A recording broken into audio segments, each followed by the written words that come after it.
ভারতের হিন্দু আধ্যাত্মিক গুরু জগৎগুরু রাম ভদ্রাচার্যের কাছে আশীর্বাদ চেয়েছেন ভারতীয় সেনাপ্রধান জেনারেল উপেন্দ্র দ্বিবেদী। দেশটির মধ্যপ্রদেশের চিত্রকূটে রাম ভদ্রাচার্যের আশ্রমে গিয়ে এই আশীর্বাদ প্রার্থনা করেন তিনি। এ সময় ধর্মীয় এই গুরু তার কাছে গুরু দক্ষিণা হিসেবে পাকিস্তান শাসিত কাশ্মীর ফেরত আনার দাবি জানান। বৃহস্পতিবার 29 মে এক প্রতিবেদনে এই তথ্য জানিয়েছে ভারতীয় সংবাদ মাধ্যম এনডিটিভি।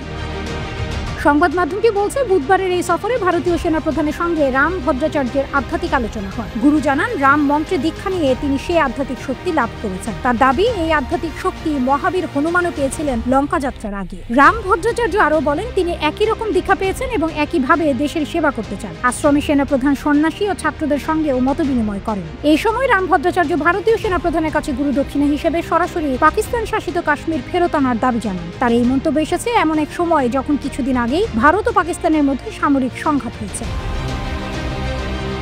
মূলত টানা 4 দিন ধরে সীমান্তে গুলি বিনিময় ও হামলা পাল্টা হামলার পর গত 10 মে দুই দেশের মধ্যে অস্ত্রবিরতি হয়। বর্তমানে সীমান্তে পরিস্থিতি শান্ত থাকলেও দিল্লির দাবি অপারেশন সিন্দুর এখনো চলছে। এনডিটিভির দাবি, জগৎগুরু রাম ভদ্রাচার্য একজন প্রখ্যাত হিন্দু আধ্যাত্মিক গুরু, সংস্কৃত পণ্ডিত ও দার্শনিক। তিনি বহু গ্রন্থ রচনা করেছেন এবং ধর্মীয় জ্ঞানচর্চায় বিশেষ ভূমিকা রাখেন বলেও প্রতিবেদনে দাবি করা হয়েছে।